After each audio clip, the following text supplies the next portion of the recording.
Bienvenidos de nuevo, ¿no? Porque estoy viendo muchas caras que acabamos de ver el taller a la una. Gracias por estar aquí con nosotros para la continuación de una serie que tenemos, que organizamos la profesora Caterina González Selecman, que está en línea ahora, y Ineledis Hernández y yo, que tiene un título largo que se llama algo como FAST. ¿Cómo es, Ineledis? Faces, Masks.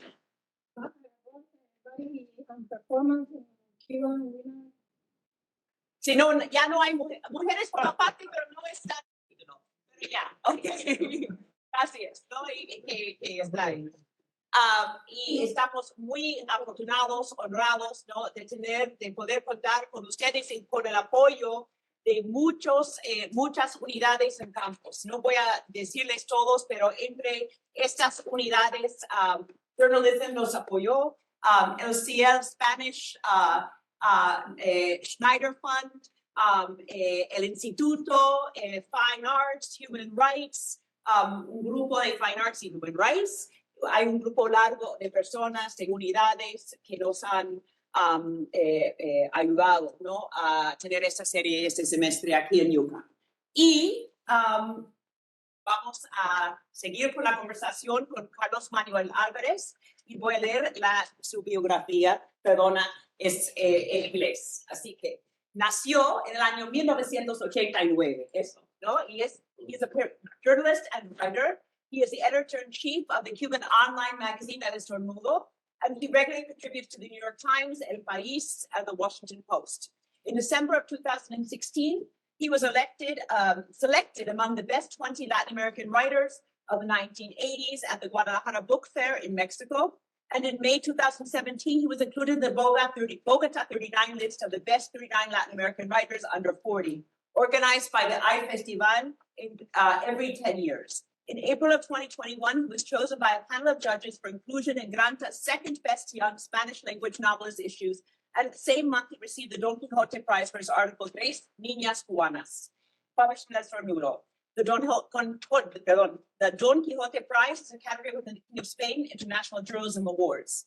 His first collection of journalistic pieces, La Tribu, was published in 2017, and it was recently translated into English, published in both the United States and in the UK. And his first novel, Los Caídos, was published in 2018, also by Sexto Piso. In addition to the translations into English, his books have been published in many, many other languages. And he also has another book called Falsa Guerra, which came this year, 2000. Va a salir en 2024, pero está ya. Ok, perfecto. Ya tenemos aquí gente muy extraordinaria que va a entrar. Gracias por estar. Carlos, entonces, te toca. La pregunta es dónde. Y creo que dejé mi teléfono que me va a textear para decirme dónde. Existe algo. Sounds good. So wherever you want to be.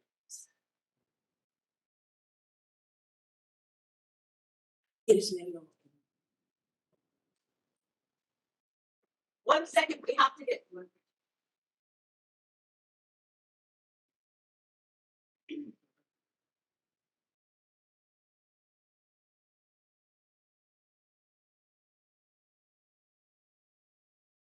Espera, tengo una idea. Tengo una excelente idea. No.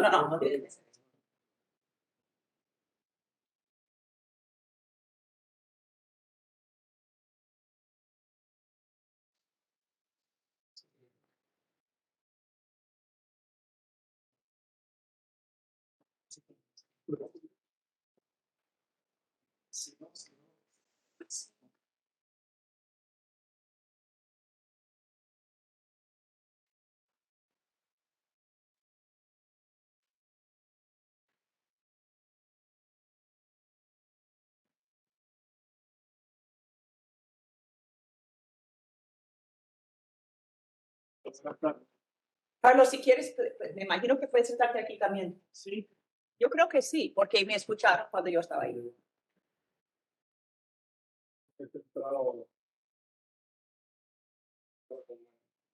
Tengo que con micrófono. You guys hear back there? Kathy has the microphone. ¿Se escuchan ahí? Sí, sí, está bien, ¿verdad? No sé si lo escuchemos de acá. Quizá poner el micrófono en la mesa. Y ese gran hermano viene. Caterina. No se escucha súper claro sin el micrófono. Sí. We hear you so well, Caterina. Te escuchamos súper bien. A ver. Qué pena. Good. A ver si esto funciona. No sé si funciona o no. A ver si esto. ¿Me oyes? Sí, el micrófono es mejor. Es mejor con el micrófono.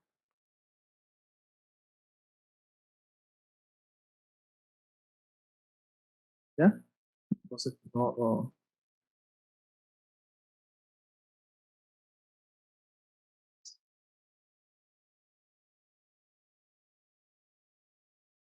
¿Se me hay aquí? Sí, no. Yo creo que no se escucha acá, pero sí lo escuchan en línea. Sí, o sea que puedes dejarlo sobre la mesa. Y así. Ahí me escuchan en línea. Caterina, ¿escuchas a Carlos ahora? Creo que sí. ¿Habla otra vez, Carlos? Hola, ¿cómo estás? Hola. Ya, sí, bien. Gracias por la invitación. ¿Ahí te escuchas? Sí. Sí, ahí te escuchamos. Sí, bien, bien. Buenas tardes a todos, todas, porque están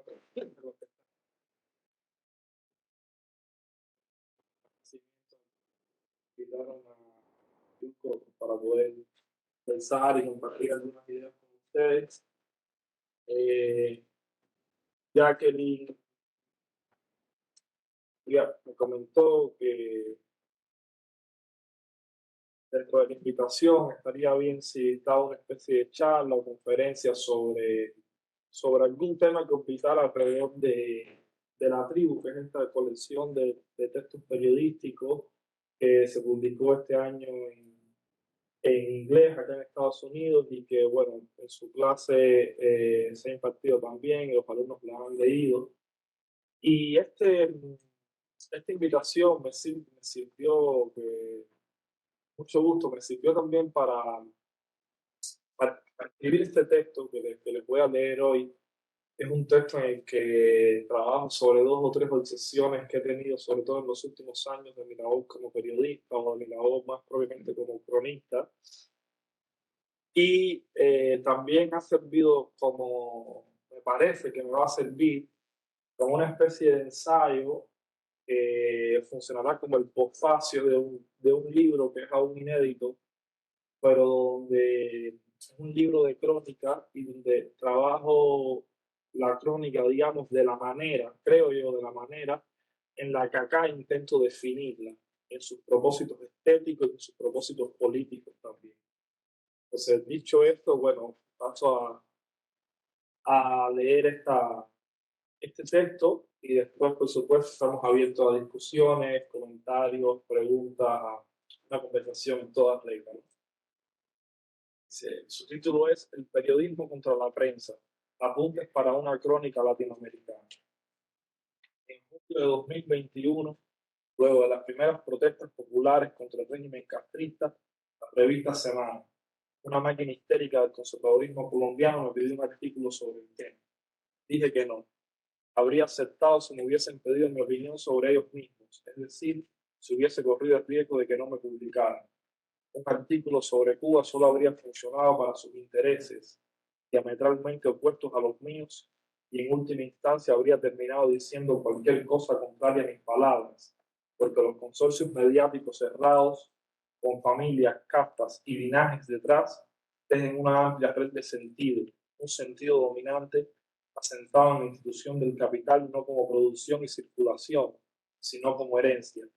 Ahí importa menos lo que se ha dicho o quién lo dice que desde dónde se dice. Y la única manera de subvertir ese esquema pasa por la oportunidad de ejercer el periodismo contra la prensa. Lo que ocurre cuando un medio publica aquello que no parecería capaz de publicar. Apunto esto como alguien que conduce una revista que no puede escapar completamente de la fatalidad del detalle. Esa red de sentido es lo que conocemos como lenguaje, códigos de la publicidad articulados alrededor del eslogan de la noticia donde la palabra es solo un elemento más. Escribí muchos en aquel entonces, pero escogí en qué lugar hacerlo, igualmente alejado de los cenáculos que se ven a sí mismos como bastiones de resistencia, propietarios de la identidad contracultural, eso no existe, moralmente pulcros, económicamente legítimos y de la misma manera mayormente ineficientes en la medida en que actúan similar a aquello que rechazan. Para su audiencia, típica categoría de consumo, relación entre propietario y cliente donde, como en cualquier vínculo especular, uno es el otro. Te doy lo que quiero, pero en realidad lo que tú quieres decide el límite de lo que me está permitido ofrecer. Una audiencia fiel queda definida por la circulación de una idea principal disfrazada en el relato aparentemente diverso de los hechos. Que el periodismo se haga contra la prensa no significa que se haga por fuera de ella, pues formamos parte activa del poder que pretendemos transformar. Muchos de los lugares en que elegí publicar sobre Cuba, un significante gastado como todo referente nacional, pertenecían a entidades corporativas, pero ese no es el problema. Lo que separaba tales lugares de las revistas semanas es que se trataba de periódicos liberales, no de un enclave que representa o refleja una estructura económica oligárquica. Y la superstición es una clase tan poderosa como muerta. Semana es una publicación premoderna y solo me interesa mencionarla para recordar que la discusión política y estética alrededor del periodismo es una discusión que puede establecerse exclusivamente en el tiempo histórico de la modernidad, que es, como se sabe, apenas uno de los tantos tiempos del presente. El periodismo es un oficio configurado dentro de la ideología liberal y cumple algunas leyes que le permiten convertirse en prensa. Como noción cultural, el periodismo excede su propio principio, mientras que la prensa sigue siendo para siempre un dispositivo que comienza en la segunda mitad del siglo XIX. Hay tres mandatos fundamentales que generan el logos de la prensa, de la serialización de la información, la objetividad, la imparcialidad y la ausencia del yo. Esta trinidad secular quiere pasar como natural, como una legislatura invariable que no ha sido históricamente construida. El código ético de la prensa produce, desde luego, unos hallazgos estéticos específicos, lo que define su alcance o su función política. Pero ese código ético, ante la agonía del liberalismo, y el diagnóstico todavía parece generoso, genera cada vez más conflictos morales para cualquiera que decida hacer periodismo. Se trata de un esquema que ya uno no puede creerse sin el cinismo del usurero mediante o sin la estupidez del burócrata, los dos ceros de la costumbre liberal. De ahí que los hallazgos estéticos específicos se conviertan en saberes cada vez más limitados, en convenciones, y su función política esté entonces sumamente reaccionaria y cómplice. ¿Cuál es el punto ciego que decreta la complicidad? La imposibilidad del periodismo de fiscalizar la muerte de la ideología que te inventa y perecer con ella. De la prensa muera no me preocupa, sino más bien que arrastra el periodismo en ese descenso y pretende imponerle su destino. Lo que caracteriza políticamente el neoliberalismo no es la disolución del Estado, como se ha dicho, sino su secuestro, la reducción de sus funciones al momento, eso sí, fundamental, en que la empresa necesita de nuevo ser salvada. Destruida la arquitectura del mundo fordista, sus simulacros siguen en pie. Ese simulacro es lo que ahora mismo llamamos prensa, un cuento sobre la realidad o un cuento que es la realidad y que finge desconocer, aunque probablemente desconozca su propia condición de espejismo.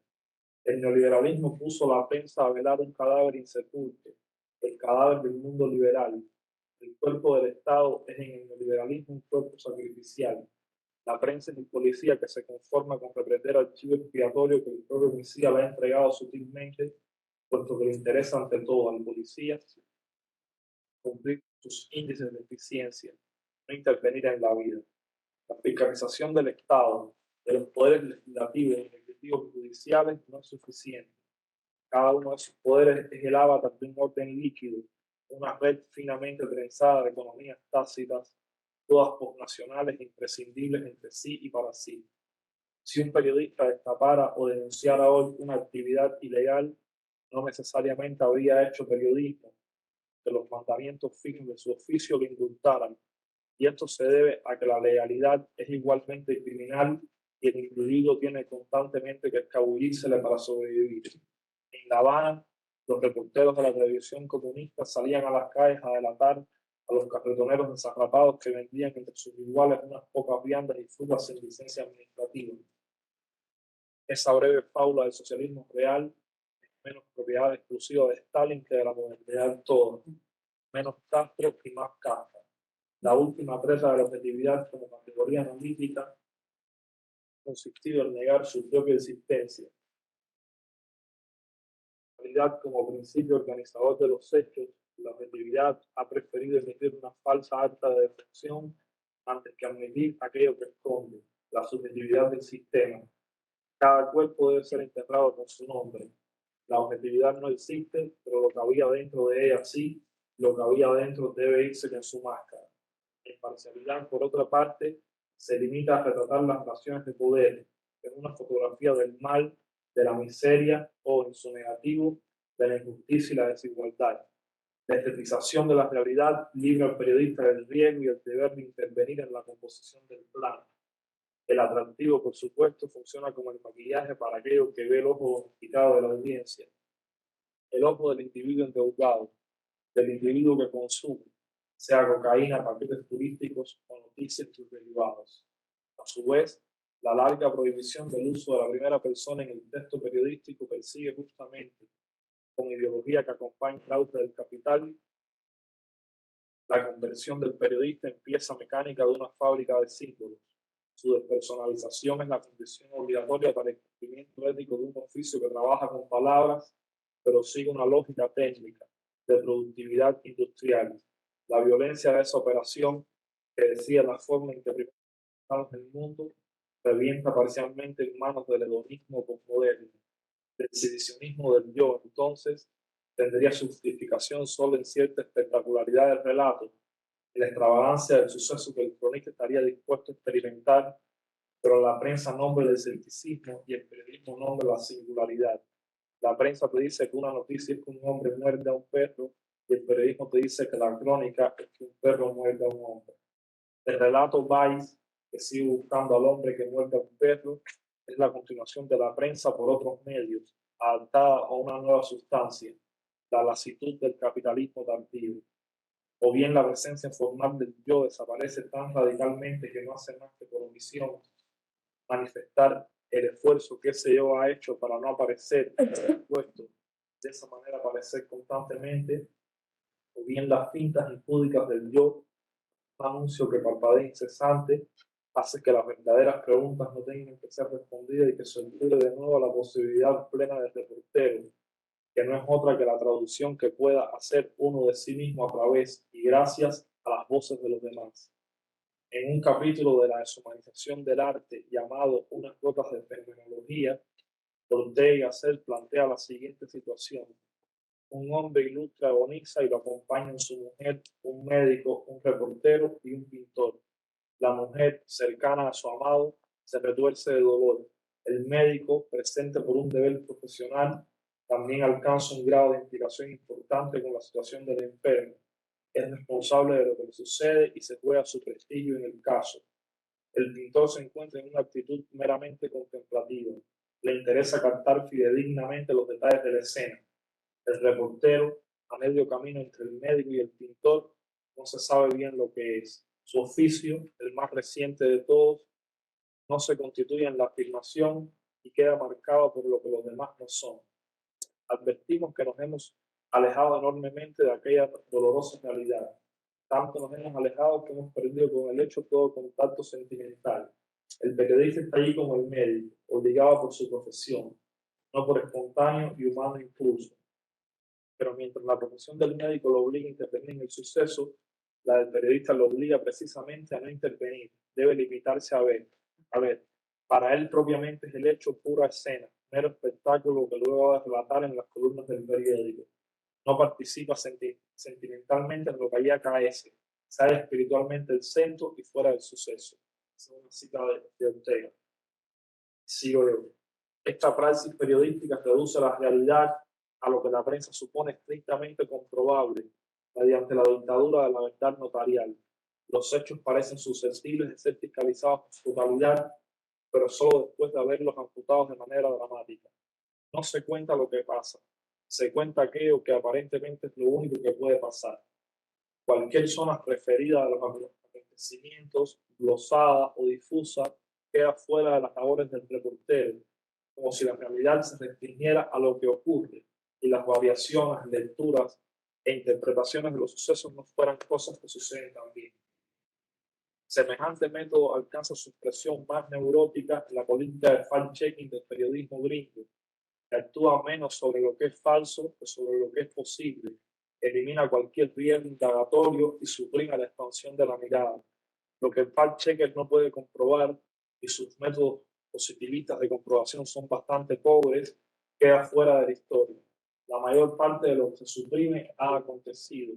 Hay una trágica censura de la vida, porque la sublimación de este procedimiento castrante, copiado sin empacho, urbi et orbi, confunde los datos puros y duros con la construcción social de la verdad y celebra el hábito de la vigilancia como rigor periodístico, un extenuante malabarismo burocrático que la prensa todavía prefiere a la evidencia, más subversiva, sencilla y fundamental, pero que echaría abajo el orden político vigente y los relatos de la comunicación pública, de que el periodismo ocurre como un tanteo, un registro mayormente condicional, una práctica que tendría que asumir su horizonte de posibilidad antes que aceptar el principio de la farsa liberal, la preponderancia de las cifras. Básicamente, el lugar triste en el que Ortega hacer ubica al reportero no existe. El reportero de verdad es alguien que mira al hombre ilustre desde el sitio del médico, porque solo desde esa cercanía puede conversar con la mujer y observar como el pintor. Por lo demás, el periodismo, como un coro de registros, incluye necesariamente la posibilidad de hacerse cargo de aquellos acontecimientos en los que el periodista no ha estado presente. Timothy Garton Ash recuerda una cita del novelista Jerzy Kosinski: me interesa la verdad, no los datos, y soy lo bastante viejo para conocer la diferencia. Pero más adelante dice, Tucídides se permitía poner palabras en la boca de Pericles como un novelista. Nosotros no. Y no es cierto. Tucídides no pone palabras en boca de Pericles como un novelista. Poner palabras en boca de alguien no es un ejercicio exclusivo de la novela. Tucídides pone palabras en boca de Pericles como un cronista. Son palabras que recrean un discurso real, referidas a acontecimientos reales, escuchadas por gente real. No hay verdad sin datos, pero los datos no son la verdad, y hay más engaño en el hecho de no poner ninguna palabra en la boca de Pericles solo para que el fact-checking pueda legitimar y autorizar la publicación del libro del historiador griego, que en el hecho de atreverse a recrearlo. El pacto de lectura, que es un pacto político, en tanto que un pacto con los acontecimientos, debiera reconocer que esos discursos son recreados, glosados, y justo ese reconocimiento es el que eventualmente la prensa no le permite hacer al periodismo. Heródoto cuenta lo que ve, lo que le dice, lo que se murmura, lo que ocurrió 2000 años antes y lo que pasa en su presente. Se hace cargo también de las fabulaciones de los pueblos, las criaturas imaginadas, sus exageraciones. Anterior a las clasificaciones, traza un mapa espiritual sin padecer el chantaje de ninguna convención y muere todo aquello digno de mención en una máquina narrativa que encuentra un tono retórico, una distancia puntual para cada uno de los datos adquiridos. No miente, tampoco omite. La crónica ha de escribirse siempre como si Aristóteles no hubiese aparecido todavía. Visto lo anterior, la pregunta que me hago es esta. ¿Qué cosa es ser un cronista latinoamericano hoy o qué te convertiría hoy en un cronista latinoamericano? No hablo, por supuesto, de un territorio geográfico, de la pertenencia pasiva a un sitio por carta de nacimiento, ya que todo sitio hay que merecerlo, sino de una propuesta de verdad, de una singularidad discursiva. América Latina está llena de periodistas gringos que escriben en castellano y la crónica latinoamericana, su manifestación moderna, arranca como un desplazamiento, un lugar de enunciación desenfocado. Un cubano, José Martí, escribe desde Nueva York para periódicos argentinos, y un estadounidense, John Reed, cuenta una parte de la Revolución Mexicana desde el corazón de las tropas de Pancho Villa. Ambos comparten, y eso es lo que la crónica latinoamericana es, un ejercicio no liberal del periodismo, ni siquiera porque se opongan a él, sino porque lo desconocen, al menos como oficio consagrado. Son previos o ajenos a esa actualidad. Ambos ejercen una militancia de la escritura.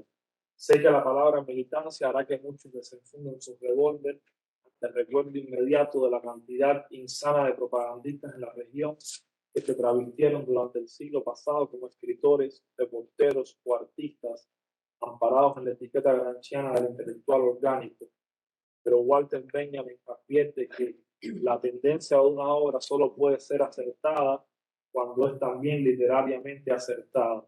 Es decir, que la tendencia política correcta incluye una tendencia literaria. Es esta tendencia literaria, contenida implícita o explícitamente en toda tendencia política correcta y no otra cosa, lo que da calidad a la obra. Esa militancia implica el intento de la innovación formal y no incluye necesariamente un desmontaje de los fundamentos, digamos, tácticos del ejercicio liberal del periodismo, a saber, el contraste de fuentes y cálculos económicos, la reducción de los voluntarismos, brillantismos, juicios sin datos, la obligación de escuchar a los victimarios y no practicar la lástima por las víctimas, entender que la forma está en los hechos, son ellos los que dicen cómo van a ser contados, y priorizar la educación de la mirada. Quien se mira bien, las chapucerías de inventar. Imaginación el periodista debe tener, pero no en la cabeza, sino en el ojo. La militancia de la que hablo tiene una naturaleza estratégica. Los textos deben seguir una función organizadora, que es lo que, para continuar con Benjamin, garantiza que el cronista se convierta finalmente en autor, alguien que no solo abastece los medios de producción, sino que interviene en ellos, opera sobre su funcionamiento. Contrario a la novela, la crónica no puede practicar la ilusión o el efectismo, y es probable que, a la larga, un latinoamericano tampoco. Hay que pasar de la tiranía a la democracia del dato, que el dato esté en la trama, integrado, no superpuesto, no solo como cifra, sino también como idea o pulsión. El horizonte político que abre esa apuesta estética es lo que denominamos belleza.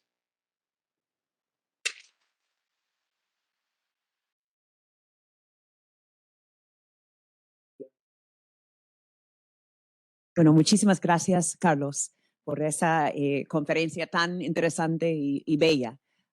Yo creo que Caterina González Seligman está ahí en línea, podemos verla. Mi colega Miguel Gómez también va a hacer preguntas. Voy a hacer preguntas y espero que ustedes también hagan preguntas. No sé si, Miguel, ¿quieres empezar? Sí, la idea, ¿me están oyendo allá en internet? Vale.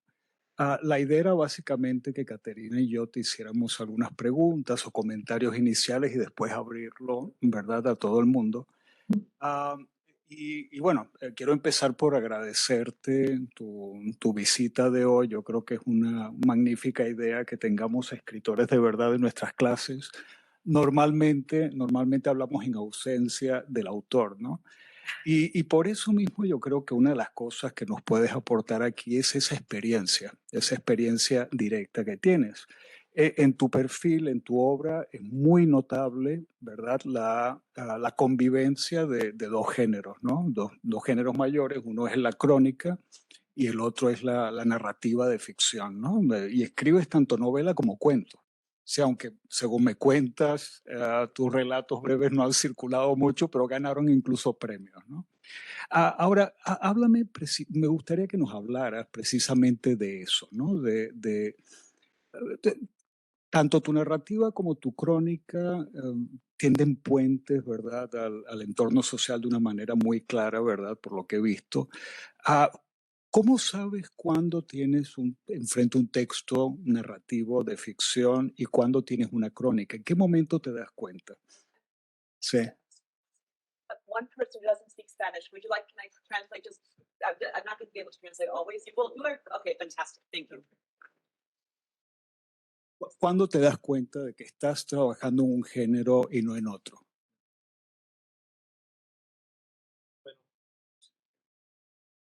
Lo primero es que hay un punto de relación con mi escritura donde los géneros, los que suponen los géneros, que no son más que cierta forma de organización del lenguaje inscrito dentro de una tradición específica, con rupturas, homenajes, parricidio, intervenciones, desviaciones, canon, convenciones, etc.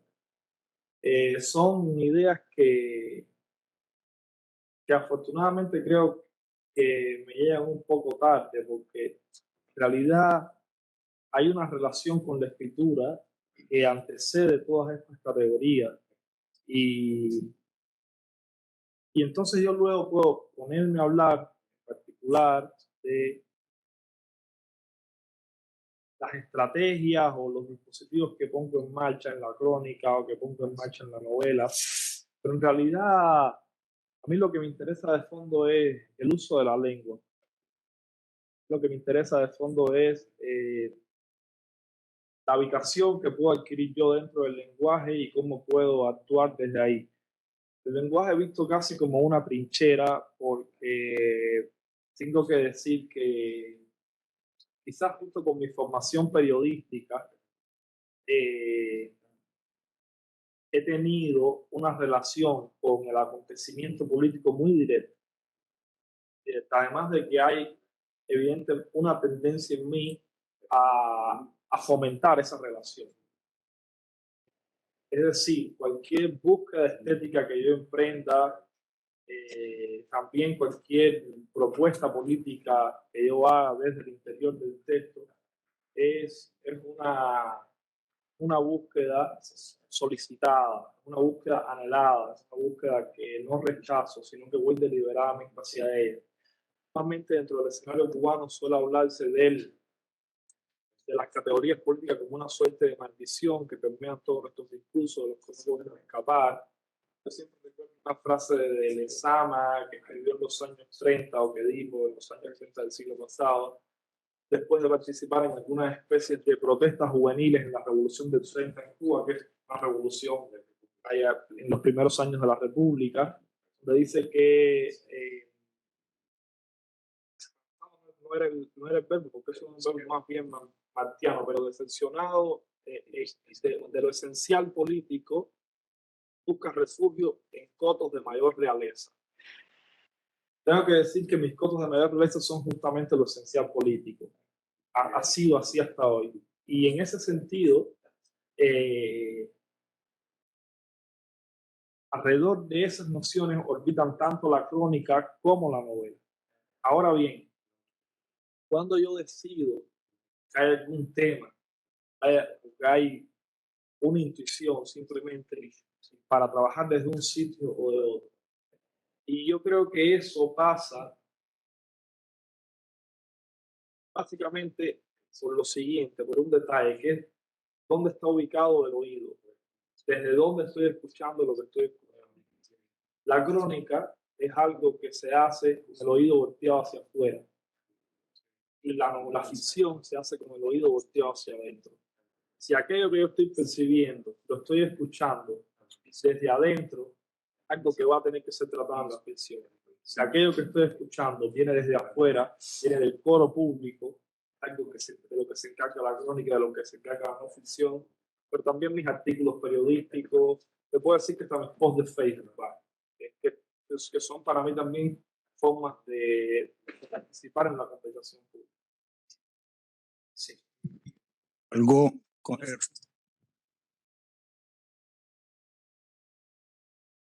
y algo relacionado con esto. Noté en tu ponencia que hacia el final, sobre todo, había como una tensión o estabas creando una tensión entre la categoría de la novela y de la crónica, ¿no? Y esto para mí como lector es un poco sorprendente, porque precisamente la experiencia de leer La Tribu es como de una absoluta armonía, ¿no? entre esos registros, ¿sí? Qué sé yo, por ejemplo, a veces están, probablemente los personajes que aparecen en tus crónicas pueden corresponder a alguien que está fuera del texto, pero están tan bien escritas que uno se olvida, uno llega a olvidarse de eso, ¿no? Y se empieza a fijar en el texto como forma. Sí, esto me pasó con mucha frecuencia. Y también, digamos que el cronista nos está invitando a eso cuando incorpora una serie de registros que uno asocia a la tradición literaria. Sí, porque tú vas a tener momentos en ciertas crónicas, contrapuntos de lo puramente narrativo con el dato casi ensayístico, ¿no? Con la reflexión ensayística, o puedes incorporar la entrevista y de pronto pasajes líricos. Incluso en una de las crónicas que a mí me impresionó muchísimo, que es Muñeca Rota, hasta juegas con el caligrama. Hasta juegas con el caligrama, ¿no? Y bueno, eh, eh, por eso mismo me sorprendió, ¿no? Esa tensión que estás planteando cuando en tu práctica es totalmente, uno siente algo totalmente distinto. Y además, a través de la ponencia, varias veces usas la palabra estética. Entonces, me gustaría que nos hablaras un poco de qué entiendes por el hallazgo estético, que es la frase que usas, ¿no? La estética. La posible tensión que se puede encontrar al final cuando hablo de la novela. Quizás estoy refiriendo cuando digo que hay como algunas posibilidades que uno puede permitirse en el ejercicio de la ficción. Hablaba de la alusión o del efectismo, y decía que eso la crónica no se lo podía permitir, porque francamente yo entiendo el ejercicio. ¿Qué me interesa a mí de la crónica? Inscrita dentro de la tradición literaria, más o menos es lo que tú has dicho. Yo intento practicarla. Hay una amalgama de registros retóricos, de procedimientos de distintos géneros, y un ajiaco de todo, ¿no? de todas esas posibilidades. Y eso es así en el plano estético. Ahora, creo yo que la crónica tiene siempre que tener un mandato público, es decir, político. Sí, a eso me refiero. La crónica no puede eludir esa responsabilidad. Sin embargo, ese deber, yo no lo siento como una carga. Creo que es una de las posibilidades que particulariza el ejercicio de la crónica, ¿no? Es decir, justo en ese presidio o en ese principio puede estar la diferencia con otros textos narrativos. Tú me decías, por ejemplo, hace un rato, algunos de estos textos se pueden leer como cuentos. En efecto, se pueden leer como cuentos. Formalmente serían unos cuentos o unos relatos. Ahora, hay una preocupación, hay unas preguntas políticas detrás que difícilmente uno puede encontrar en textos de ficción planteados de manera tan directa o de manera tan explícita, ¿no? Las formas en las que esto se trabaja desde la ficción suelen ser más diluidas, por llamarlo de algún modo. Porque a mí me interesa sobre todo que en esa especie de descubrimiento estético que se puede lograr a través de la crónica, o en esta especie de aventura estética, más bien, no pierda su principio organizador como texto y como tradición, que es un principio político, ¿no? Es que tiene una responsabilidad, hay un deber. Esto es periodismo, sigue siendo periodismo. ¿Qué es lo que hace periodismo? Esta preocupación, más que algunas de estas cosas que decía. ¿Qué es lo que hace periodismo? La ausencia de yo, la imparcialidad, la objetividad. Lo que hace periodismo es esta preocupación. Y luego, esta preocupación yo la trabajo desde unos lugares que entran en discusión con la tradición liberal de la prensa, que entiende que tiene que ser de determinada manera. Yo digo, no, me estoy haciendo cargo de estas preocupaciones desde este lugar. Un poco de eso, ¿no? Creo. Gracias. Caterina, ¿tienes una pregunta?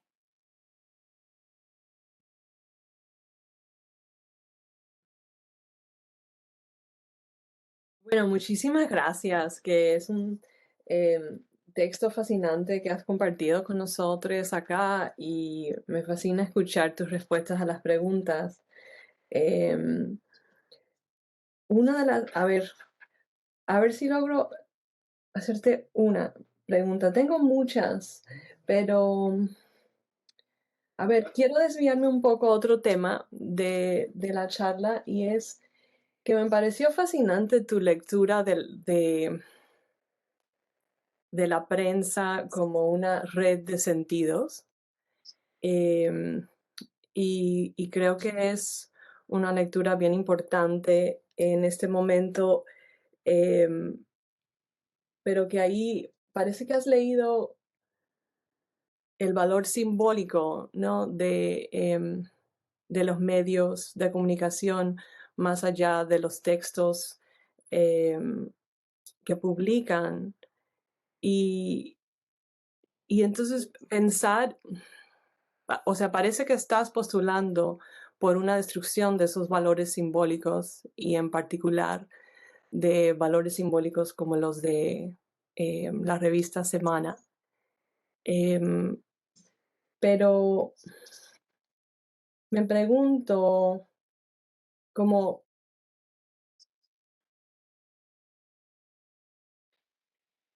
bueno, me pregunto hasta qué punto cada vez em, que vas adquiriendo como autor valor simbólico, o sea, logras em, como logras algo semejante a los valores simbólicos de los medios. O sea, ¿hasta qué punto se puede separar la identidad que, que va construyendo un autor o que has construido tú como autor en términos tanto políticos como estéticos y éticos de los textos que vas a producir en cada momento? O ves bien distintos, ya que los valores simbólicos de los medios, como o sea, has postulado, tienen que ver con un capital que es herencia más que circulación. O sea, un autor se construye de una forma, o sea, la capital del autor lo ves como circulación más que herencia. O sea, me interesa saber cómo distingues el valor simbólico del autor de los valores simbólicos que adquieren los medios en la prensa. Y es muy buena pregunta. Creo que el valor simbólico del autor es igualmente un dispositivo burgués, absolutamente de acuerdo con eso. Y obviamente hay una acumulación ahí de capital que ayuda a crear una marca. Una marca que muchísimas veces tiene mucho menos que ver con las propias propuestas discursivas del autor, que cómo se desenvuelve y se maneja ese autor y entiende bien sus posibilidades de mercancía en términos identitarios, en términos culturales, el lugar que representa y cuánto simboliza él lo que se supone que tiene que venir de ese lugar. Yo creo que eso pasa muchísimo típico de la sociedad posmoderna, típico del capitalismo tardío con su neurosis de las identidades, donde cada cual representa una parcela específica y todo el mundo parece tener un lugar en el teatro de operaciones general de la cultura, pero todo el mundo está aislado y fragmentado. Y todo el mundo parece estar solo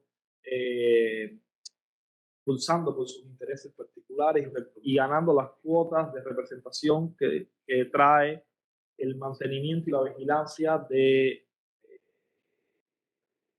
tu identidad particular, sin posibilidades de contaminación y de entrecruzamiento. Es curioso, mira, el texto está inscrito y es un texto que yo no sé si decir programático, quizás eso es decir demasiado, pero es un texto que intenta ubicarse en un contexto específico, hablar de un escenario específico que es el escenario latinoamericano. Lo que pasa con la revista Semana mi rechazo a establecer una disputa desde ahí o a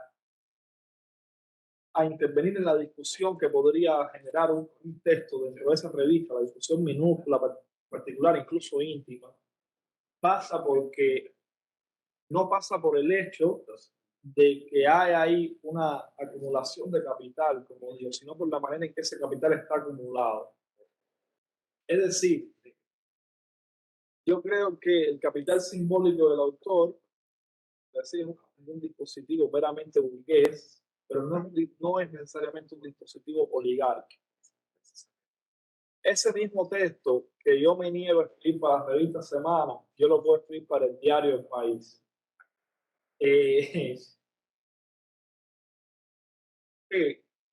Porque la discusión dentro del diario El País o acá en el New York Times, ninguno de los dos es santo de mi devoción. Es una discusión necesaria. Es una discusión que está planteada, como decía ahí, dentro de la ideología liberal. Semana no. Semana, la razón por la que yo me niego a escribir en Semana es, salvando las distancias, las mismas razones por las que podría negarme a escribir en el periódico Granta, porque son medios esencialmente de propaganda que están fuera del ámbito de la discusión en el presente que tiene el periodismo y la prensa de sobrevivir o no dentro de la crisis liberal. Y eso hay espacios donde esa discusión se puede tener y hay espacios donde esa discusión es un simulacro. ¿No? Eso en el contexto latinoamericano incluso es muy necesario tenerlo en cuenta porque hay toda una serie de medios que están inscritos dentro de la modernidad, pero hay otra serie de medios que no. Una serie de medios premodernos que funcionan como cacicazgos, que siguen en manos de familias o apellidos que han sido no solo terratenientes, sino esclavistas y siguen manteniendo su poder sobre esas bases, por ejemplo. Eso obviamente genera unos discursos dominantes en esos espacios, pero desde mi punto de vista sumamente estériles si uno quiere establecer una discusión desde ahí. Ahora bien, como autor, estoy plenamente de acuerdo y veo todo el tiempo y tengo conflictos particulares resueltos por otra parte con el tema de viendo cómo se acumula el capital simbólico cuando entras más o menos satisfactoriamente en el mercado editorial, cuando te mueves dentro de cierta circulación cultural, de ferias editoriales, charlas, invitaciones a universidades, otras. Y eso es una pregunta que vuelve a mí muchísimo. Mira, cuando salí de Cuba, publiqué en una editorial mexicana española estos libros, le fueron relativamente bien y rápidamente empiezan a funcionar los discursos de legitimación que además hay una exégesis directa que hace el mercado y que hace la publicidad cultural. Te meten rápido en la tradición nacional, rápidamente. Y a partir de ahí empieza entonces un proceso muy sutil en el que tu estética empieza a estar definido por todos esos factores de legitimación. Hay casi inmediatamente como un secuestro o un intento de secuestro de tu escritura. O sea, lo que quiero decir es lo siguiente: como escritor cubano exiliado, yo pertenecí entonces a una tradición específica, yo articulo entonces unos discursos particulares y esos son los que van a garantizar mi estatus y la permanencia de mi estatus, ¿no? Y la profesionalización de mi oficio. Yo creo que mantenerse en una zona amateur con el oficio que uno hace, con el arte que uno hace, siempre es mucho más saludable. Esa profesionalización, un sentido inevitable, trae muchísimos riesgos, que es lo que hay que tener en cuenta, y además son riesgos más terribles porque están envueltos en el papel del triunfo. Entonces son más difíciles incluso de rechazar. ¿Por qué te digo todo esto? Porque escritor cubano exiliado sale al mundo liberal, un papel que es el siguiente, un papel que ha estado configurado por todas las tradiciones de los exilios políticos de los socialismos reales en el siglo XX, y es que tú eres el vocero de tu desgracia nacional y quien le advierte al mundo liberal de los males, del mal que hay en los enemigos del liberalismo, y al mismo tiempo te conviertes entonces en un agente sumamente reaccionario para esa sociedad que te recibe, porque impides todo el tiempo que esa sociedad, o tratas de impedir que esa sociedad estalle en sus contradicciones, ¿sabes? Es como una especie de abuelo regañón que dice, cuidado con lo que hacen porque del otro lado está el comunismo. Ese tipo de, ¿sí me explico? Y eso es como el rol que te toca, como exiliado de un estado totalitario, te toca ser un poco el señor y tienes un estatus para eso y tienes un lugar y vas a tener una legitimación, y tu papel dentro del mundo literal es sencillamente esa. Alguien domesticado que además no tiene la posibilidad de intervenir sobre este capítulo político de la historia. Tu papel aquí es sumamente anecdótico, y tu rol aquí, si quieres tener un lugar de representación y de legitimidad, es advertirnos de este enemigo que nosotros necesitamos que siga vigente. Y tú eres un agente de eso. Eso ha pasado muchísimo, y esa es una de las razones por la que, salvo 3 o 4 excepciones, la literatura cubana del exilio en los últimos 60 años es una literatura esencialmente pobre. Hay 3 o 4 nombres naturalmente que escapan de eso. Hay un par de autores notables, pero como sistema, como corpus, es extremadamente pobre. Nosotros podemos pensar, por ejemplo, la figura más relevante de esa literatura es, para mí, más o menos sin ninguna duda, Reinaldo Arenas, más que Gabriel Infante. Y Arenas es alguien que mantiene su incomodidad hasta el final. Alguien que siempre está en discusión con ese capital simbólico adquirido al precio de su vida incluso.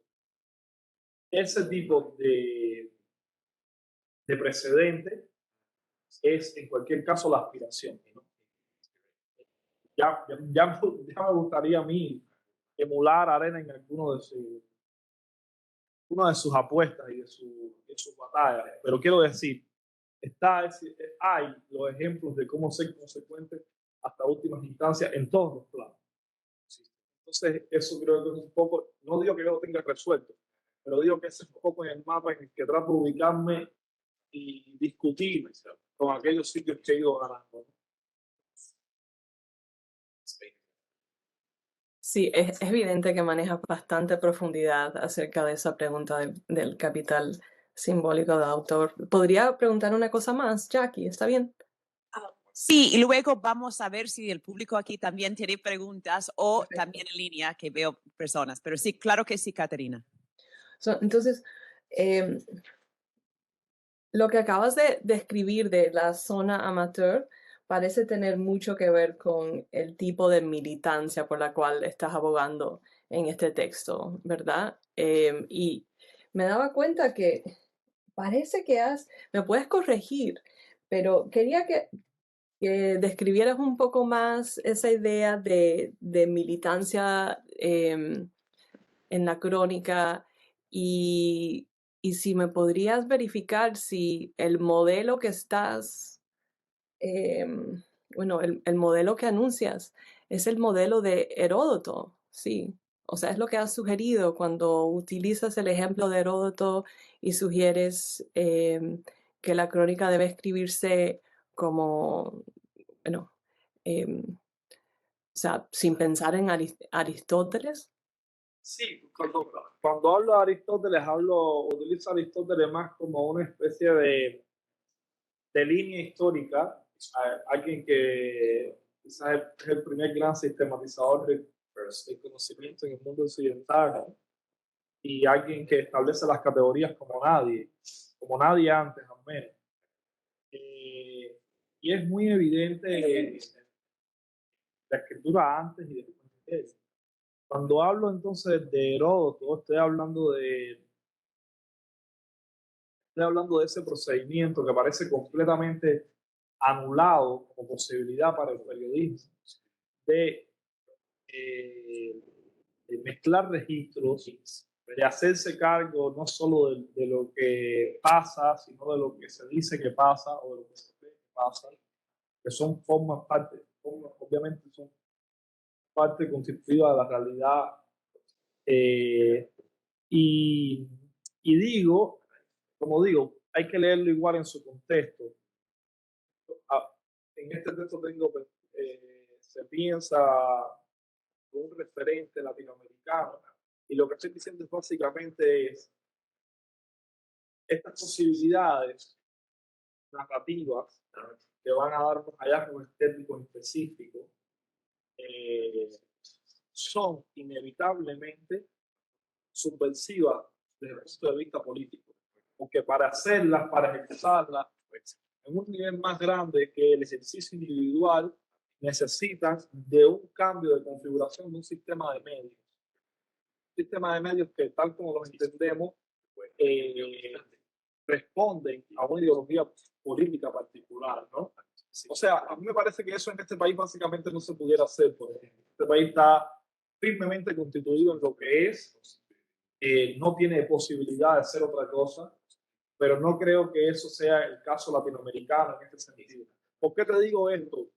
Esto no pasa solo por mi capricho a la hora de ejercer de determinada manera y creer que esto no puede ser replicable.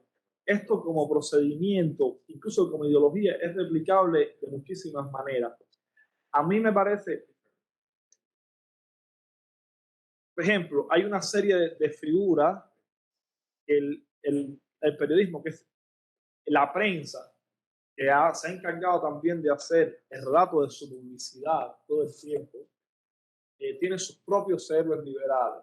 Yo recuerdo en la universidad, como nos dieron, bueno, el caso de Watergate, ¿no?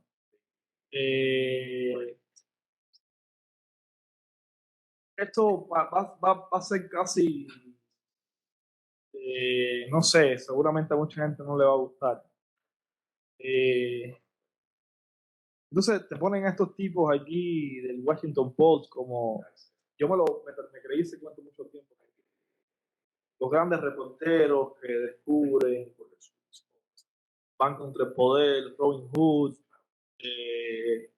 No hay posibilidad de que ese trabajo con sus méritos que los tiene salga si el poder político no lo consigue, si no lo tiene. No hay ninguna posibilidad de que eso suceda. El periodismo es parte, está incrustado dentro de la institución del poder y es utilizable también desde ahí. En el caso de México, ahora, esto es para ponerte, esto es incluso en la edad de oro del liberalismo pasa esto, pero esto se sigue replicando hoy. Te voy a poner el siguiente ejemplo. Hace un mes en México, una periodista de Reforma, de hecho es cubana ella, publicó un informe que le pasaron del gobierno, del gobierno o del ejército más bien, un informe sin testar del caso Ayotzinapa. O sea, sin testar es que es crudo. Un informe donde dice cómo los disolvieron en ácido, cómo cortaron las cabezas, cómo, o sea, lo más desgarrador, ¿no? Sobre todo lo más sádico, no sé muy bien ni cómo describirlo. Y ella lo que hace en su texto es básicamente reproducir ese informe tal cual se lo dan, porque y se libra de cualquier responsabilidad diciendo esto es lo que hace el periodismo.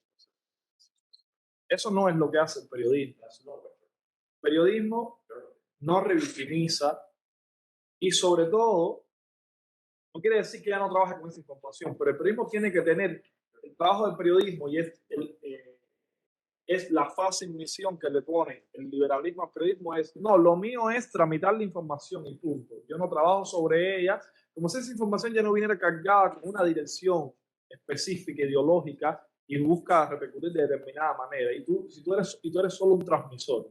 Pero eso no es lo peor. Eso no es lo peor. Lo peor es que yo viví 5 años en México, lo sé, pero es un secreto a voces, lo sabe cualquiera que haya sido periodista ahí o que esté cercano al periodismo de alguna manera. No hay ningún informe judicial, ni criminal, ni legal filtre al periodismo en México si no lo quiere altas esferas del poder. No lo quiere. ¿Cómo se presenta esta periodista? Como alguien que consiguió una filtración, como alguien que es como una heroína de la información, que publica esto para el bien público, ¿no? Ella no consiguió ninguna información. A ella se la dieron esa información y que la filtra para unos intereses determinados, que eran en ese caso obstruir, porque eso obstruía, ahora es largo explicarlo, la investigación independiente que se estaba llevando a cabo en el caso de Sinapi, que ya estaba como muy avanzada. O sea, eso buscaba torpedear una investigación independiente que se estaba llevando para poder repartir las responsabilidades en un caso criminal de esa magnitud. Contrario a eso, puedo poner muchos ejemplos de cómo la lógica colaborativa y no la lógica de competencia, es la lógica en la que siempre nos han vendido que debe hacer el periodismo. Tú tienes que llegar primero que el reportero del otro periódico a dar la noticia y va a vender más ejemplares mañana en la mañana en el espectáculo quien tenga la noticia más temprano. Eso ha cambiado hoy completamente, por ejemplo, porque la información no se tramita de esa manera. Y eso trae como consecuencia, en este país ha pasado también, como desde hace muchos años ya, las mejores investigaciones periodísticas, las más meritorias, funcionan de manera colaborativa, con distintos medios, aunando distintos esfuerzos, y casi todos estos medios son medios que están al margen del establishment liberal, medios que son independientes, que funcionan con fondos locales, que su discurso y su manera, la praxis periodística, no están dentro de esa institución. No sé si me explico, ¿no? Eso es como, y eso en América Latina es más evidente aún, porque el establishment liberal, todo lo que puedo decir de él, sigue siendo infinitamente más eficiente, infinitamente más sofisticado y también más necesario que los establishments oligárquicos de países emergentes o subalternos como el continente africano, pero como pasa en África también, como pasa en ciertas zonas de Asia, ¿no? Entonces eso que en esta crónica está planteado de manera individual como muy local, creo que intenta recoger algo que realmente es sistémico, ¿no? Y que yo al menos me parece ver las señales por todas partes.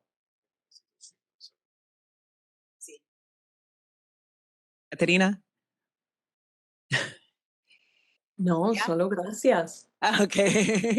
A ver si hay preguntas ahora de ustedes aquí.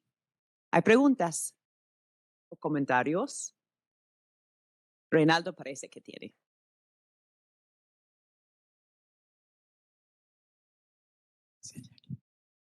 Hola, Carlos. Qué bueno verte de nuevo.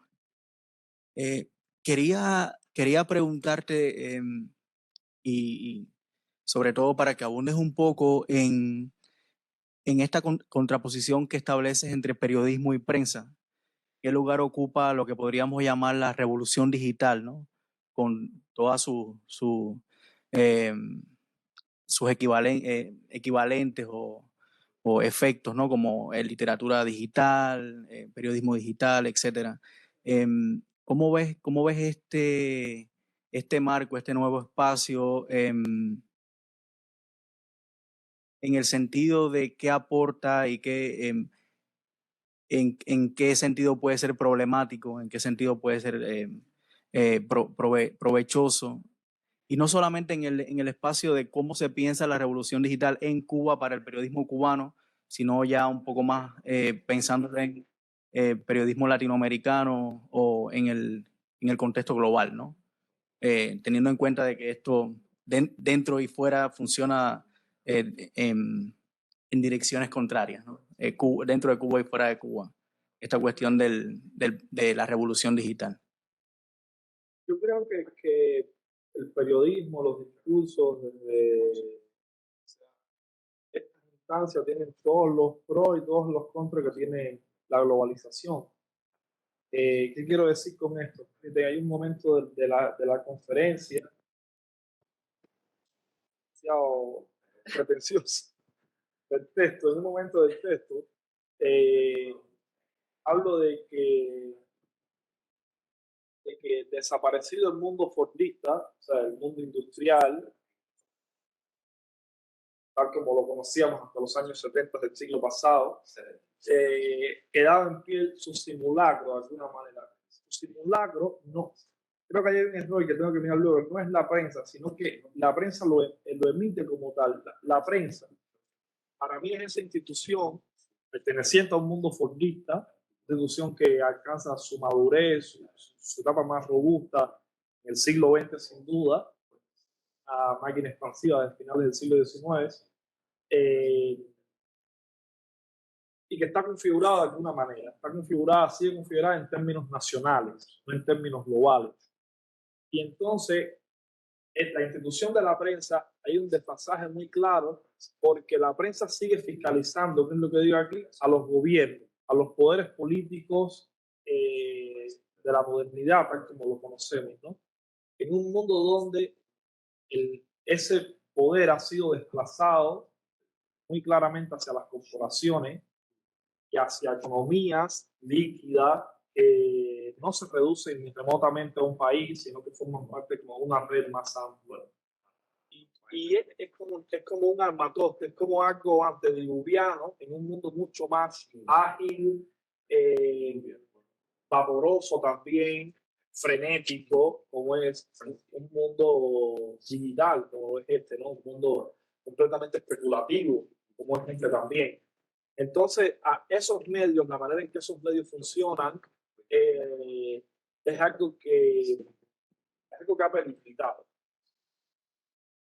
A mí me parece que todo escenario como el cubano, pero también fuera,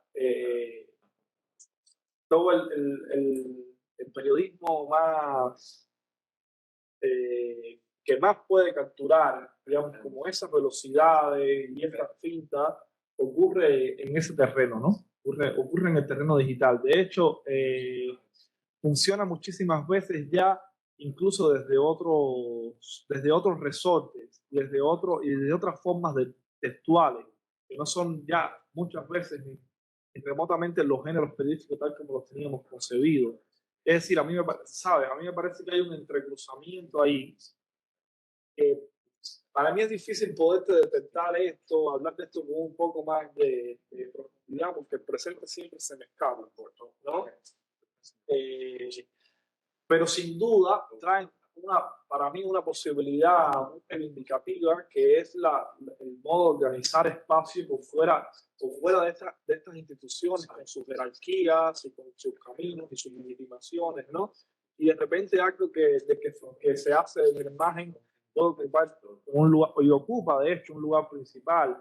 En América Latina, los periódicos más importantes en cada país, o los periodistas verdaderamente más importantes, todos son periódicos digitales, todos son periódicos que han surgido en los últimos 20, 30 años a lo sumo, no más. Y los periódicos que no son así se han adaptado a esa lógica, como El País, por ejemplo, que ha abierto una sucursal o en México, llamémosle así, funciona completamente dentro de esta lógica, funciona dentro de la lógica digital, y me parece que las formas de discurso que hay ahí, de capturar la realidad, obviamente ya hablando en términos transmediales y demás, es aparatosamente más rica, ¿no? Y eso en el escenario cubano también como más, eso es evidente. Nosotros vemos Cuba y todo su sistema de medios sí, analógico, ¿no? Y nos parece siempre como algo ya demasiado anticuado. En realidad, lo que a mí me interesa del caso cubano es que entendamos cómo, independientemente de los nombres particulares que ahí tiene, esa lógica que pasa en Cuba es una lógica que ha pasado en Occidente, pero Cuba no es una excepción. Eso no pasa solo en Cuba porque estamos solo ante un sistema, un aparato de propaganda totalitario. No, el aparato de propaganda totalitario responde a una estructura y a una temporada histórica, a la misma temporada histórica que responde el liberalismo capitalista tal como lo conocemos. Y ambos están heridos de muerte de la misma manera porque ambos, ¿sabes?, responden como a la misma lógica política, que sean enemigos formales. ¿Sí?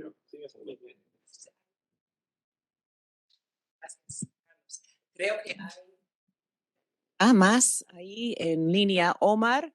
Veo tu mano levantada ahí. Omar. ¿Se me oye bien? Sí, sí. Sí, ¿Se me perfecto. oye bien? Sí. Bien.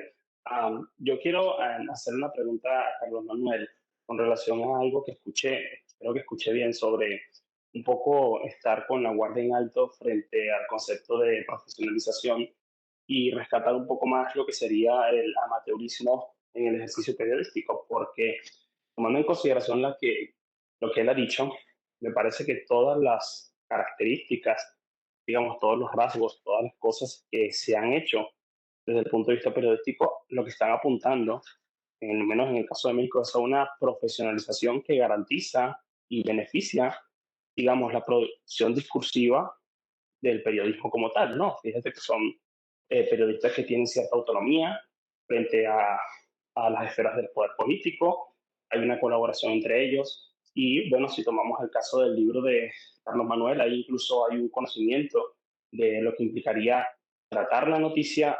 Él también tiene formación como periodista y además de eso tiene conocimiento y formación teórico-crítica sobre lo que implica escribir y cómo tratar el lenguaje al momento de enfrentarse con la realidad.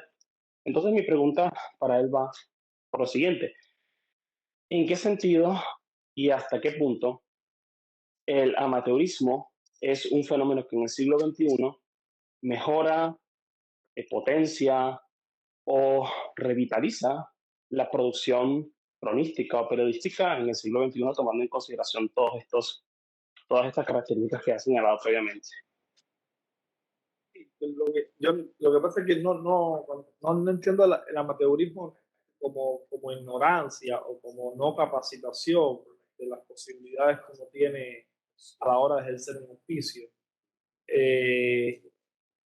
Pero sobre todo hablaba en términos simbólicos, hablaba de la manera en la que uno está dispuesto, desde donde uno está dispuesto a seguir practicando el oficio. Cuando hablaba de esa profesionalización, hablaba de la manera en que estás instituido como tal dentro de un sistema cultural que es un sistema político. Es decir, a ver cómo lo digo. Cuesta un poco tener que poner un ejemplo personal, pero quizás ahora mismo no me queda de otro tipo. Algo más a la cabeza. Yo he tenido la propuesta un par de ocasiones de ser columnista del país. Las he rechazado ambas porque tenía que escribir un texto semanal. Parece un lugar como muy privilegiado, ¿no? Y en un sentido lo es. Donde básicamente lo que le están diciendo con las mejores intenciones, como lo entiendo yo, es desde acá, danos tu idea sobre el mundo una vez a la semana, te damos el espacio, eres columnista.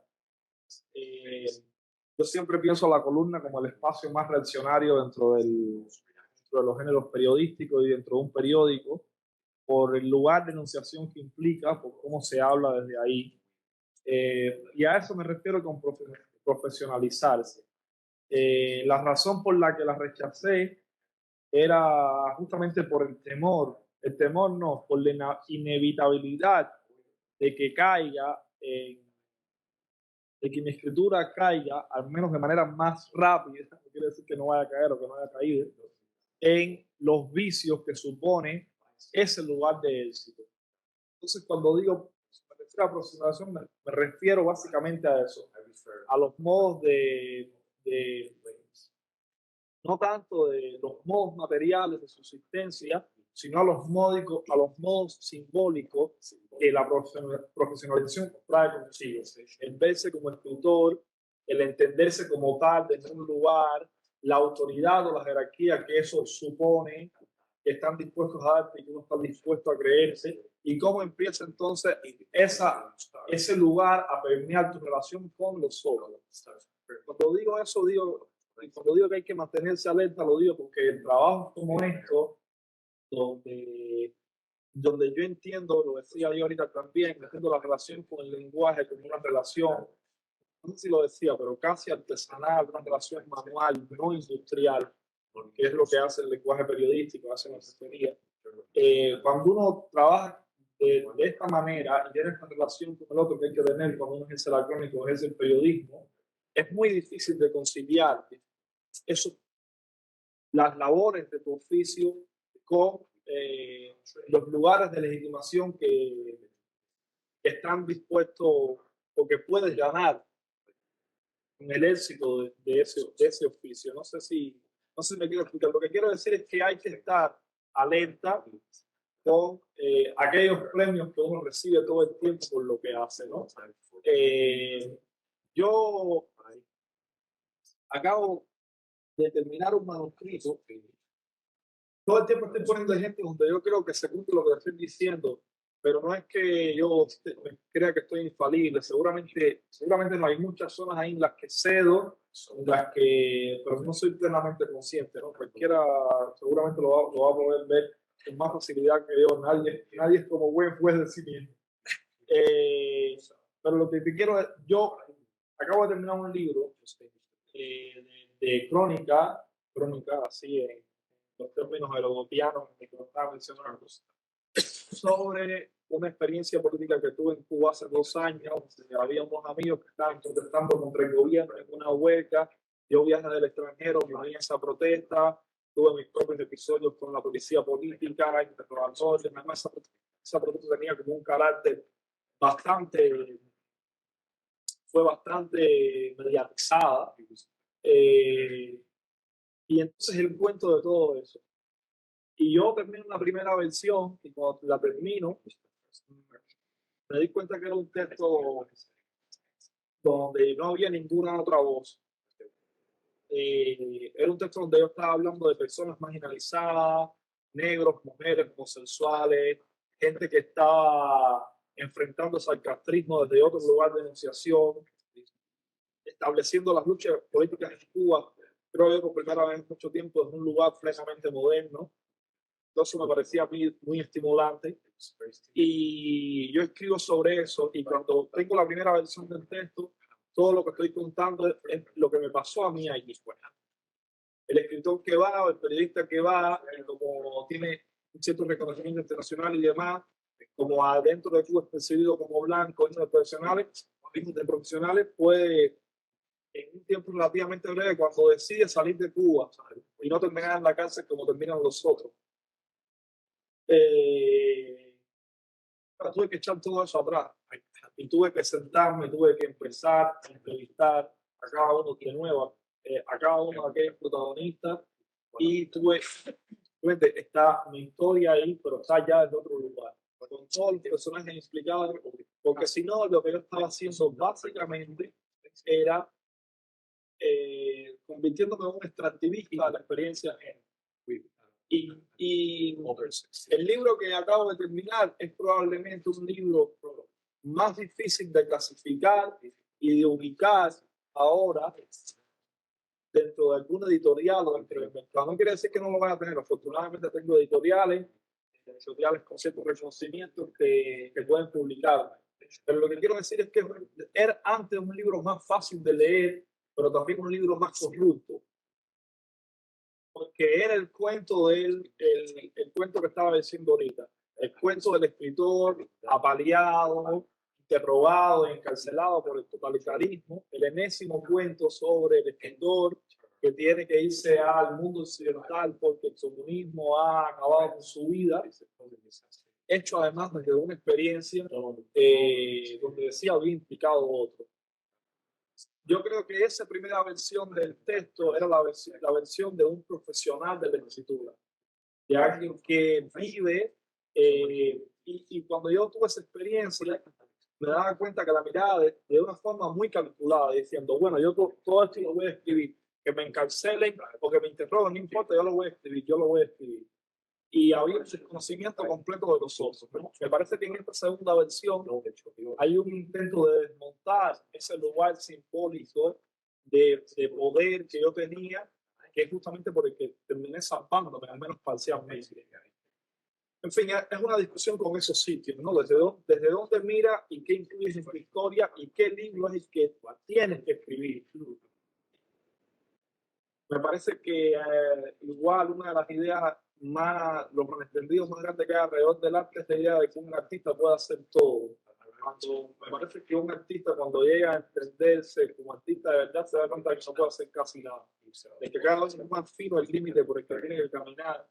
Y obviamente eso da los premios, me parece a mí como más formidables, ¿no? Pero me parece que el deber en el arte no es un deber instrumentalizado, es un deber que el artista tiene que imponerse con su propia exigencia, y esa exigencia pasa por todo el matices suficiente. Espero haber respondido menos parcialmente. Muchas gracias. Entonces, yo creo que ya hay una pregunta más. Bueno, ¿hay una pregunta más? No veo. Sí, Damián tiene una pregunta. En realidad me da miedo que se haga más largo de lo que... mi pregunta va porque, bueno, por un lado planteabas la idea de qué significa ser un cronista latinoamericano. No te preguntabas como qué es lo que es ser un cronista cubano o qué es lo que es ser un cronista sin más. Entonces hay ahí como una vinculación con una identidad o con un proyecto continental que viene, lo veo en esta relación problemática que existe tanto como escritor como periodista con las instituciones de legitimación tanto de la profesión como de los libros y de todo un compromiso con la verdad. Entonces, en esta vena de lo latinoamericano, mi pregunta va por primero, ¿qué entendemos por el rol del intelectual, si te consideras un intelectual dentro de esas posiciones críticas? ¿Y qué herencia hay de ese latinoamericanismo de los 60, donde era el intelectual latinoamericano comprometido con la política, que pasa por los 90 como, bueno, ya los escritores queremos hacer plata, estamos en un mundo globalizado? ¿Dentro de qué coordenadas, qué posición tomás o cómo te entendés dentro de ese esquema o de esa historia y vos como en esta ambición de ser un cronista latinoamericano? Es muy buena esa pregunta y es central. Me interesa la tradición de los 60, tradición latinoamericana para pensarla y para discutirla, de militancia de los intelectuales de los 60, alrededor de la militancia no solo en Latinoamérica, sino en Occidente en general. Pero claro, de manera reactiva, el primer rechazo que hay en mí es el rechazo a la estética posmoderna, a la ligereza, la ironía, la frivolidad, el cinismo como procedimientos estéticos de la escritura y también como formas de legitimación política y pública de los escritores políticos. Y eso trae, por supuesto, también esto pasa primero en este país, pero luego pasa en América Latina como muy claramente. Hay un artículo de David Foster Wallace sobre este novelista Bret Easton Ellis y American Psycho. No sé si lo conoces. Es un novelista, Ian McKinnon, y son unos novelistas de los finales de los 80, principios de los 90 sobre todo. Son novelistas hoy todavía, pero estallan en esos años. Que se hacen muy de venta impresionante y demás.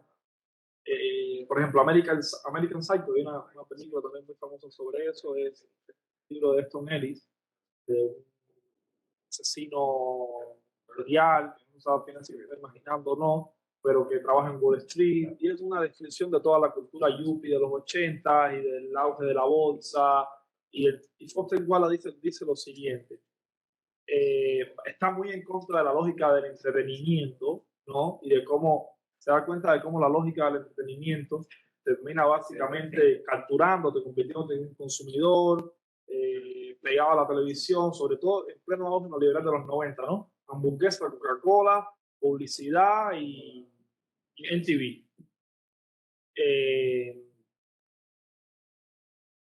Y él se dice que si como novelista la función es solo, porque supuestamente American Psycho, por ejemplo, es una denuncia de esa cultura a través de la ironía. Pero American Psycho lo que hace es una descripción, una mera descripción de ese paisaje y entretiene a su vez con la descripción de esa cultura.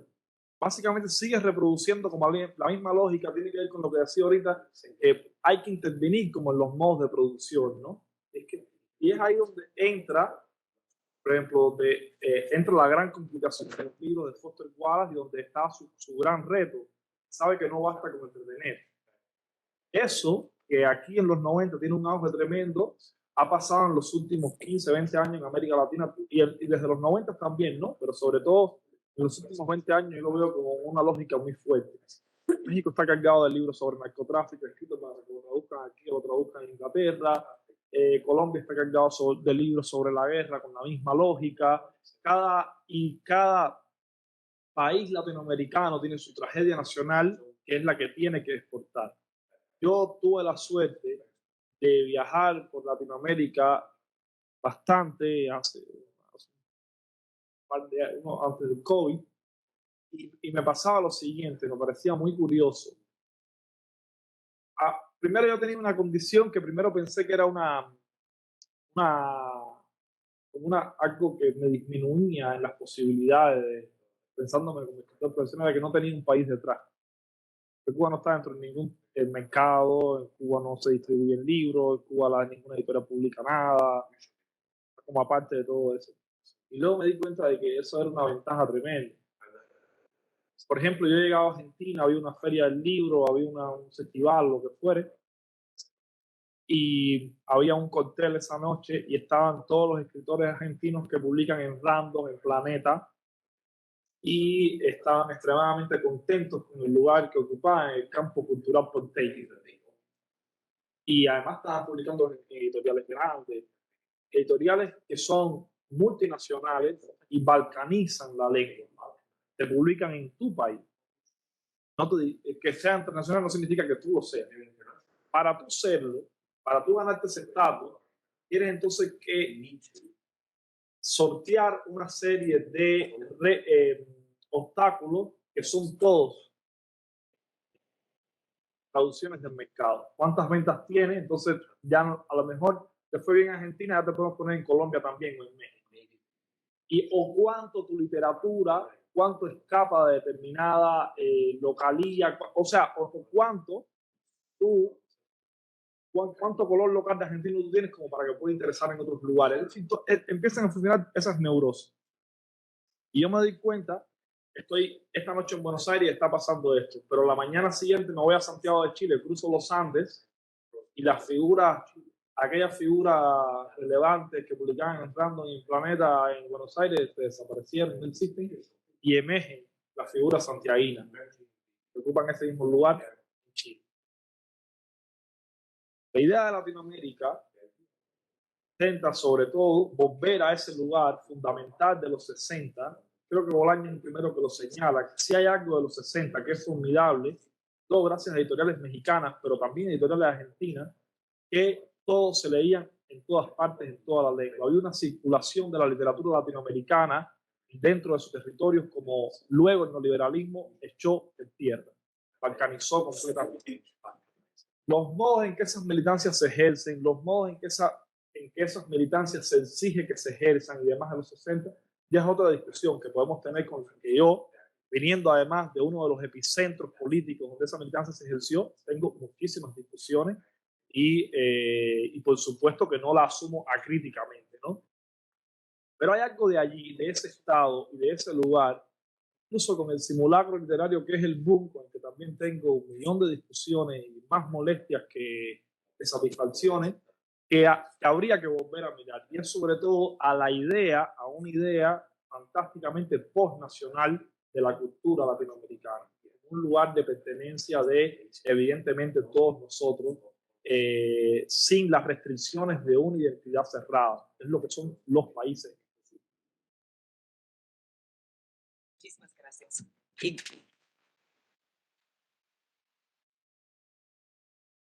Gracias a todos ustedes que están ahí en línea.